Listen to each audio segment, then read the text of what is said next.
This video is proof that Black history is not that long ago. This is Cecil Williams from that famous whites only picture, and he's walking in the Actively Black fashion show at New York Fashion Week. Hey beautiful people, how you all doing today? It's your girl Destiny here and welcome to my channel. How have you all been? Hope you guys are doing great. So today's video we want to talk about something that I'm super excited about. So there's this, we all know there's fashion week going on now and everybody is out and showing, but there's a fashion week that has gotten everybody talking and everybody's, especially the Black community.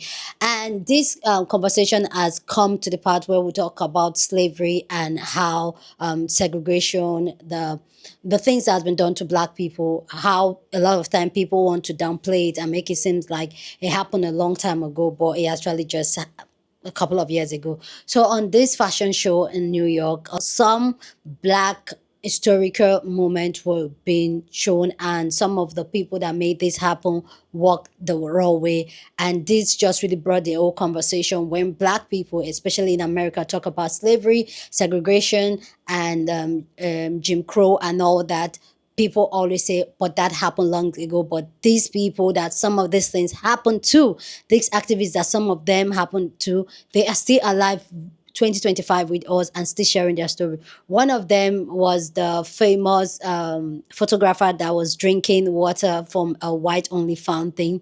Like, I've seen that picture. That picture is so epic to the Black history, and for me, I'm super excited to see this video also. So yeah, let's go check out this video, people's reaction to it, and then we'll come back and talk more. I saw this on Instagram, and they posted these very powerful images of history makers walking the runway at a recent New York Fashion Week event. Ilyasa Shabazz, Malcolm X's daughter, and Dr. Bernice King, Martin Luther King Jr.'s daughter, were walking side by side. Then you had Cecil J. Williams looking as cool as ever. Back in 1956, he was photographed drinking from a whites-only water fountain. Then, of course, you have Benjamin Hayes Jr. He created the Juneteenth flag. And look who else came through. Ruby Bridges. Back in 1960, she became the first African-American child to integrate all-white schools.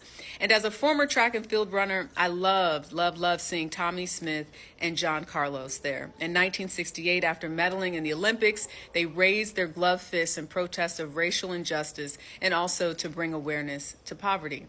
Because of them, we can. What a beautiful tribute. This video is proof that Black history is not that long ago. This is Cecil Williams from that famous whites only picture, and he's walking in the Actively Black fashion show at New York Fashion Week. I went Friday. This is Ruby Bridges, the first African-American student at an elementary school in New Orleans. Ruby Bridges is younger than my grandma. She's 71. Feels like a long time ago. It's not really that long ago. Younger than my grandma.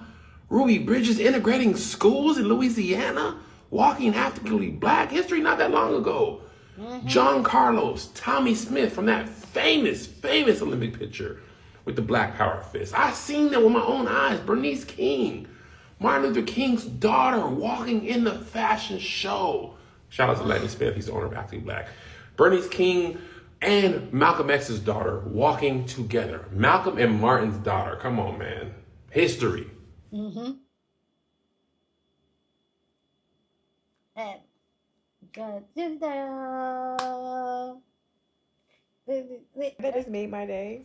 The way that I went from like smiling so hard to next thing I know I'm tearing up because two things that represent. The fact that that man is still alive means that shit was not so long ago. That's number one.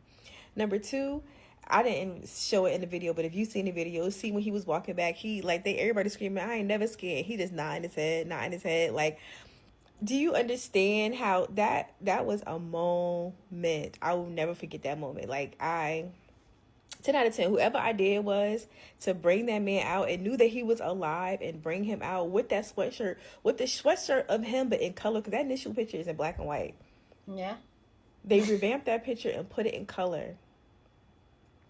Just to remind us that shit was not so long ago. So stop acting like we tripping by being mad about the shit that happened when that it happened to is still alive. I'm sorry. That was good shit. Very, very good shit.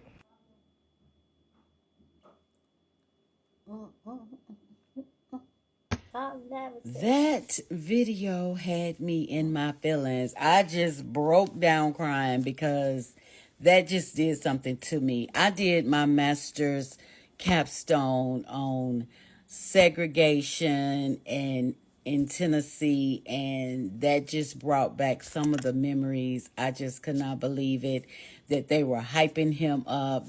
That iconic man is the person. They took his friend Rendell Harper took a picture of him when they were on their way back from South Carolina. They were looking at the segregation in South Carolina, and they went down there and took some pictures. And when they were on their way back, he saw a whites only sign at a water fountain, and Cecil J. Williams drank from the fountain, and the friend said snap. And it's been an iconic picture. I've seen it over the years. I never looked into who it was, but then I ran across this video today that you're seeing that I stitched on here. And that's him walking around with his hoodie on. He's taking pictures of the crowd, and then they start hyping him up. And I just got emotional, but I just want to say thank you to Cecil and thank you to Rendell who took the actual picture. And we salute you and we love you, and let's keep this going. And we are powerful as a people, and Black people, you are loved.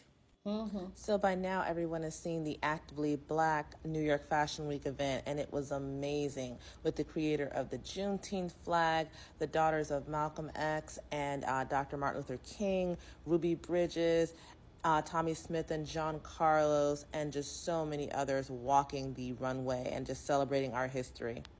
To me, this show is for other people to learn about our history because we already know it. They're fooled by the black and white photos into thinking this was some long time ago when we know, because we live with our parents and grandparents every day, this was not that long ago. Here's the same photo of Ruby Bridges integrating schools in color, and it puts it in perspective. She's aged with a lot of our parents and grandparents. This woman is only a decade older than my parents and younger than my aunts and uncles who also helped to integrate schools. She's 71, my uncle is 75. Same thing with the extremely famous photo of Elizabeth Eckford of the Little Rock Nine integrating schools. This photo of her and Hazel Bryan is internationally famous. But there's a very intentional lean into the idea that this was so long ago. Why continue to use this picture rather than this one? The truth is, white Americans never want to deal with their history, this being their history, in a real way. Whenever they want to revisit famous scenes like this, it's to gloss over or to minimize what actually happened there. So this is a very famous photo of Hazel Bryan and Elizabeth Eckford at the 40th anniversary of the integration of Little Rock. And Elizabeth didn't actually want this. The man who took the original photo of Hazel screaming slurs at Elizabeth, Will Count, asked could he take a picture of them in front of the school on the 40th anniversary. He then went on to title this poster Reconciliation. Keep this in mind. To me, this is indicative of the tidy story a lot of white people want of racism in America. They want you to believe, oh, it was just ignorant people, mostly kids, you know, they didn't know what they were doing, but they learned the error of their ways and they're so sorry. But here's the real story behind that photograph. Hazel Bryan was infamed by this photograph. It is not an exaggeration to say that worldwide, she was known almost instantly as this face, the face of racism. In fact, she got so much attention, she never ended up attending Little Rock. She's out here protesting. She never ended up going to this school, although I feel like her parents also pulled her because they were upset the school was being integrated. But what do we know about America? That people fear being called a racist far more than they actually fear being one. So Hazel Bryan, a few years later, did track down Elizabeth Eckford, call her on the phone, and apologize. But Eckford said she didn't feel it was because she was actually sorry. It was because she was so infamed by this photograph, it had followed her everywhere she went. She actually ended up dropping out of school at 17, getting married, having a child, but this was still following her. And it was at that point she called Elizabeth. But like any true racist, Bryant would never fully own her actions. She made a number of excuses over the years, saying she didn't really feel like this. Teachers said they would excuse anyone who, wanted to protest the Little Rock Nine coming in, and she just did it because she wanted to get out of class, or she was doing it because her friends were doing it. A bunch of different excuses that all amounted to the same thing. I'm not responsible. Racists love that one. These people don't want a real solution to racism. They want absolution for their past. They just don't want to be labeled a bad person, but they don't mind being a bad person. After the initial apology back in the day, they never saw each other again until the 40th anniversary of the integration of Little Rock. At this affair, this photograph was taken, and Hazel and Eckford began to speak. They discovered that they had some things in common. Bryant acted like she was offering a genuine apology. And Elizabeth Eckford, as an actual civil rights activist, as a child of the movement, she had been groomed to believe in this forgiveness and overcoming and all of us coming together. So she made an attempt to get to know this woman, and they began to tour the country, going to schools, talking about, that moment, integration, and the human toll of racism. Everything was bopping along just fine until one day Elizabeth Eckford heard Bryant say that even though she never attended Little Rock after this day, she had gone to dance class with some of the students from there and had lots of friends who went to the school, including, Elizabeth realized, the people who physically attacked her and the other students. I mean, throwing them down the stairs, attacking their bodies, just doing all sorts of horrible things to them, and had probably even participated in that. Now, this is after years of Brian saying her favorite racist excuse. Oh, I just have amnesia about it. I don't remember anything about that day. But you remember to be friends with the racist and to physically attack the Little Rock Nine. The original reconciliation was in 1997. This happened all around 2000-ish. And after that, Elizabeth never spoke to Bryant again, as she should. But here's the thing. I feel like a lot of times when it's time to revisit these conversations, white people only want to do it so they can have a feel-good moment. I've grown, I've changed, don't label me a racist. They don't care about what actually happened, because the guy who wrote this book, in addition to being a huge opportunist, is a white man. And so he's like, oh, well, maybe if their friendship hadn't been under so much scrutiny and people hadn't been picking this apart, their friendship could have survived. No, it was never going to survive. There was no friendship. Brian was an opportunist too, and they both just wanted to gloss over the real history. And that's why I like that Eckford said, fine, have your reconciliation poster, but this must be posted at the bottom of every single one. It's a quote from Eckford. It says, true reconciliation can occur only when we honestly acknowledge our painful but shared past. In other words, there's no glossing over. There's no, I don't remember. There's, oh, I was a part of the peer pressure and the crowd made me do it. And no, it's, you have to acknowledge your role. You have to be honest about what you did, or else there will be no growth. There will be no reconciliation. And I felt that was so key to talk about with everything that happened last week. People want to gloss over the past and, oh my God, so-and-so didn't mean blah, blah, blah, and they're a good person. Hell no. If you're a racist, you're going to be called out for being a racist. And your crimes will be acknowledged before there is any kind of chance for any other conversation. Reconciliation comes after reparations, whether that's a conversation, money in hand, apologies, or whatever else. That's it. Doctor's orders. Like and follow for more. Wow. Well, like watching that show and watching people talk about it literally was giving me goosebumps. Like, oh God, was giving me goosebumps. It makes me so happy that we're having this conversation. So please go down in the comment section and share your thought. Love to know what you guys think about this conversation down in the comment section. But as always, please keep it respectful. You're on this channel. We're allowed to disagree, but do it in a very respectful way. So go ahead, feel free, share your thought. Okay. So for me personally, if you know me and you've been on this channel for a while, you know that I'm very, very pro-Black. I'm very, very into the Black history, especially the Black American history, because as us here in Africa, we're not taught a lot of Black American history, and a lot of the time that I feel like that made a lot of us not really understand some of the things that's being done to us and how we're being perceived in the world as a Black person, especially as an Africa that lives in the bubble of having a country that has all Black people and not have segregation and not have racism right in front of us. We still don't understand the magnitude of what was done to us and our kind and our people that look like us, like our brothers and sisters in the United States. So seeing a video like this where a lot of activists, black activists that has touched life, we could see we could see them firsthand. We could see some of these activists have made history. We could see them firsthand that they are still alive. For me, it just really gives me joy, because sometimes when I talk about racism as a black woman, people tell me that why am I always playing the racism card, especially with my non-black friends. Even my black friends, they'll say, oh, you always play the racist card. That happens a long time ago. Times have evolved. Things has evolved. Move past it. And I said, it's not something to move past, because it's something that just happened a couple of years ago. And there's still a lot of people that still have that mentality. Imagine a lot of the white people that hated black people at that time during segregation, they still exist now. They have children that they've raised to hate people just because of their skin color. They still have grandchildren that those children has raised. So that's why I feel like racism is so deep rooted, especially in America and generally in the world. Because when people want to talk about racism, they usually like, oh no, it's a long time ago, especially in America. But also it runs rapidly around the world, where a lot of the time they want to downplay it and say like, oh, it's not that bad. We love people now. We don't care who you are.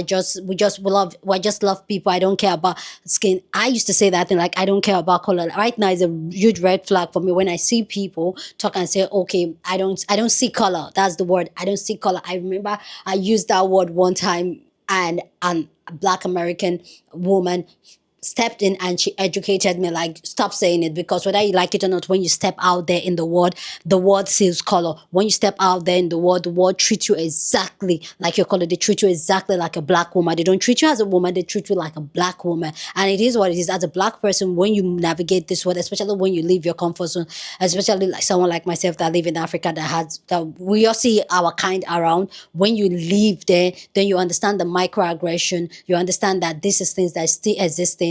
And a lot of the time, white people and even non-black people want to downplay it and make us black people feel like we are overreaching, we're overreacting when it comes to talking about black history, black lives. We're talking about how we're being treated and still maltreated and still looked down upon and still not taken serious. This is it. Like, this is it. Just saying that as black people, we're still going to keep on pushing this type of stories out there, and just keep remembering ourselves that, you know what, this was not long ago, and then move accordingly. Because I feel like when it's something is being downplayed, you lose guard and you lose focus of what it is. And this is really going on for a while, that a lot of people are just like, oh, I've seen this too on social media, where you see somebody say like, oh, black people, you always play the black card. The black card was just like 50, 60 years ago. They were playing the white card. And whether you like it or not, these are the same people that have raised the human beings we're dealing with right now. These are the people that raised, these are the parents, the grandparents of the people we're dealing with right now. So whether you like it or not, they feel some type of superiority over us because they are not black. And it is what it is. So when I see things like this and see like segregation was the man, that photo was an epic. I remember that photo vividly, where like I know that photo so well, even as a younger boy. I don't even know what it means. Eventually I got to understand what it meant. And just seeing that these people are still alive, that just re-established the fact that racism, just like the whole magnitude of racism, open racism, but just a couple of years ago. And even now, it's still happening. Racism is still happening now, but a lot of the time, they don't want to be part of it. And you see, there's a lot of hypocrisy that goes on to a non-black people. Some of them still don't like you because of you're black. Some of them will judge you because you're black. Some of them will jump into conclusion, give you microaggression because you are black. I remember I was talking to this friend of mine, and we're talking, and it was like, oh, and mind you, this is my friend, she's an amazing person. And she was like, oh, you really sound like a black woman. And I'm like, what does that even mean? What does that even mean? So anyway, I'm really so happy. This really makes me super excited to see that we'll keep having history and realize that as black people, focus. No, it's like we need to focus. We need to know the goal. I'm not saying go around to hate people, but know how you're being perceived out there in the world, and that can help you move accordingly. Anyway, guys, go down in the comment section and share your thoughts. Love to know what you guys think about this video down in the comment section. But keep it respectful. Share this video with somebody that you want to be part of the conversation, because that's what we do here. We have banging conversation. So go ahead and share this video. Don't forget to give this video a thumbs up, smash the like button, because this helps YouTube to push up my content for more people to see. And that will be you supporting this channel and this girl here. So go on and do that. Subscribe if you haven't. And I will see you guys in my next video. Deuces.